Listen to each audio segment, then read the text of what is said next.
আজকে সারাদিন অবস্থা পুরো খারাপ, কিচ্ছু কাজ করি নাই। দাঁড়া তোমাদের দেখাচ্ছি। এত এত কাপড় পরে আছে, এগুলো এখন ধুইতে লাগবে।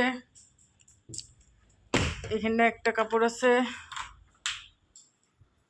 ঘরের অবস্থা পুরো শোচনীয় করে রাখছে, দেখো। ঘর দুয়ার পরিষ্কার করতে লাগবে। এখানটা ভাত খাইছে, থাল ধুইছে। আটা আনাইলাম কারণ চাল বারণ, তো চাল আনতে লাগবে। তো এখন আর চাল আনাইলাম না, ওর বাবা নিয়ে আসবে চাল। এখন কাপড়গুলোকে কাপড় ধুয়ে রাইখে দেবো, কালকে সকালে শুকাইতে দেবো। কাপড়গুলো না ধুইলে পুরো গন্ধ উঠে যাবে। নির্মা দিয়ে ভিজে রাখছি দুপুরবেলা, ধোয়ার আর ক্ষমতা পাইনি। এখন জবরদস্তি ধুইতে লাগবে কাপড়গুলো। কাপড় ধুয়ে রুটি ভাজবো, রুটি ভাজে তারপর ঘর পরিষ্কার করবো একবারে। আর ডাল আছে দুপুরের, ডাল দিয়ে রুটি দিয়ে হয়ে যাবে, তাই না? তো চলো কাপড়গুলোকে ধুই। আর হ্যাঁ, welcome back to my channel মিষ্টি ফ্যামিলিতে সবাইকে অনেক অনেক স্বাগত আর ভালোবাসা জানিয়ে আর একটা ব্লগ শুরু করে দিলাম। আমার শরীরটা চলতেছেই না, পেটের ব্যথা, কোমরের ব্যথা, মানে পেটের ব্যথার সাথে সাথে কোমর ব্যথা, হাত পা সব ব্যথা করতেছে। শরীরটা পুরাটাই মনটা হচ্ছে গেছে।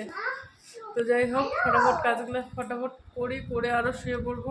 অনেক কাজ পড়ে আছে, বিছনা টিছনা সব ঝাড়তে লাগবে। চলো এক এক করে করি আর তোমাদের সাথে শেয়ার করবো সবটাই।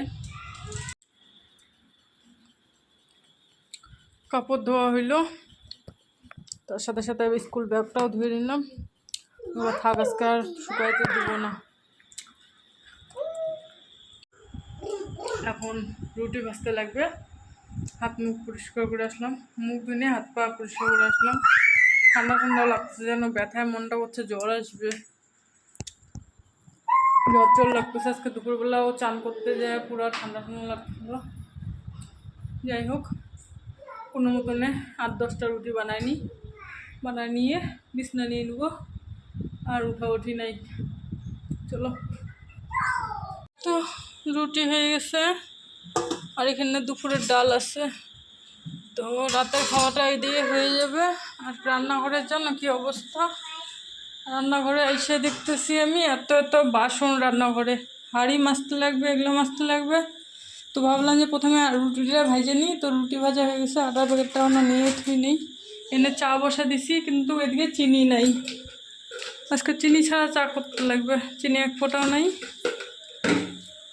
যেটুকু চিনি ছিল মেয়ে দুধ ভাত খাইছে আম দিয়ে, তো চিনি ছাড়াই চা বানাবো এখন, খালি দুধ দিয়ে।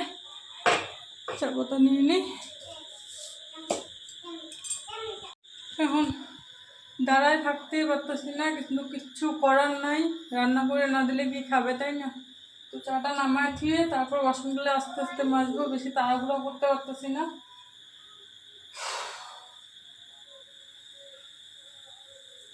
চাপাতিটা দিয়ে দিই।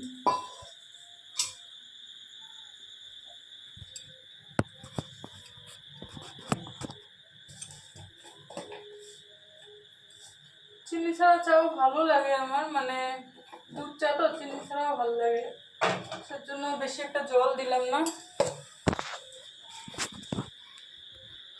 আমি প্রায় মাঝে মাঝে চিনি ছাড়াই চা খাই, দুধ চা চিনি ছাড়াই খাইতে ভালো লাগে আর কি। আর চিনি দিলেও খুব কম চিনি দেই।